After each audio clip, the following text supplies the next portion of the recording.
तोहरे चरण के धूल से बनी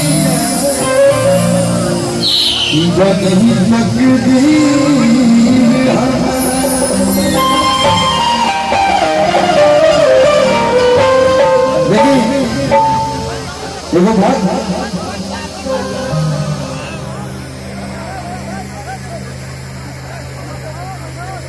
देखो बात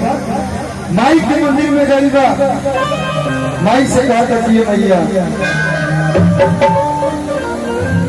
देखो हम तेरा साथे रह चाहते नहीं क्या क्यों भी दुनिया से मन हार गई तू जहां जहां जाइबू तारा साथे जाई तू जैसे कहबू हम तेरा साथे रहो लेकिन जैसे मनोभाव में कहता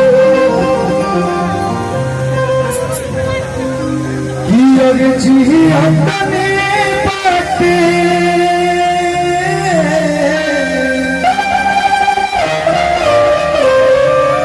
और जी अपने बाटे हमारो भाग जगह जी अपने बाटे हमारो भाग जगह और कलाकार को कुछ न चाहिए बहुत सारा कलाकार सब लोग के स्वागत हमारा जिला से और भी बहुत सारा कलाकार लोग बनी सब लोग की बनी सब लोग के स्वागत अभिनंदन कलाकार के कुछ ना चाहिए पैसा रुपया जो ना उम्र में ना कमाए के वही उम्र से कमाते हैं घर गाड़ी बंगला सब लोग दे देने लोग जो ना चाहे कम बस आई बड़ी वो लोग के प्यार खातिर तो जब गाय तब तक बीच में कितने अच्छे हैं आप लोग हाँ जब गाई कमाई वही चाची सब लोग से निवेदन करके मीठ मीठ ताली बजा के साथ कि अर्जिया कने बाटे हमारो भाग्य जगह लगे बनाए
सब धीरे धीरे हो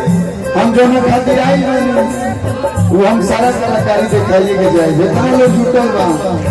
अरे बाबू आज तू ही ले ला है बाबू ना तू चॉकलेट खाई ना 5 स्टार चॉकलेट खाई भाई हमारा आगे इतने काफी बा ना जाने बाबूजी बोले हैं कि ले जा तेरे कोलू भैया के कुरान देके चले भी खा लिए उनको चले बाकी जाए तो कोलू जी के होते ये जो प्यार है धीरे धीरे भैया सब हो बस क्या हो गया अंतर से बेटा है धीरे धीरे करो गाने का भाव साथिया सवेरे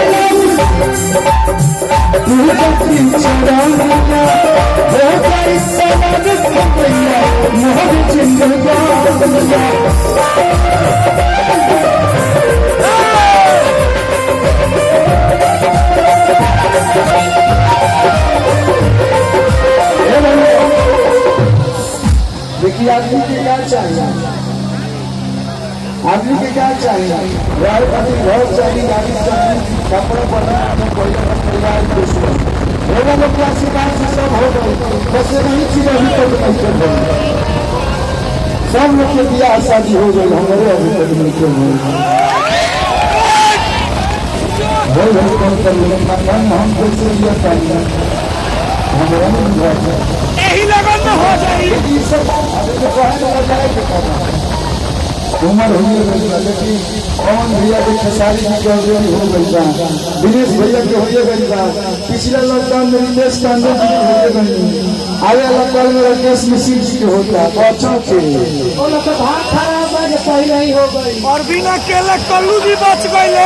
मेरे बुझाई में इज्जत देके बेइज्जत करनी, मतलब हमारे जो होते बस माई से कहे कि बस माई हो कि माई हो जालुआ पटाया बरसा। नरेंद्र देव धर्म से बहुत सारा प्यार आशीर्वाद, बहुत बहुत धन्यवाद। बहुत बहुत कम लोग जानते हैं कि हमारे मामा जिंदा खेलो हो, जाना लो पीछे वाला लोग हम दावत को नहीं है दरदार का। अब इन्हें क्या कह रहा हूँ तो तन में शीशा खुले लड़का तो देख कर लिया है, अभी चुकी रहता है।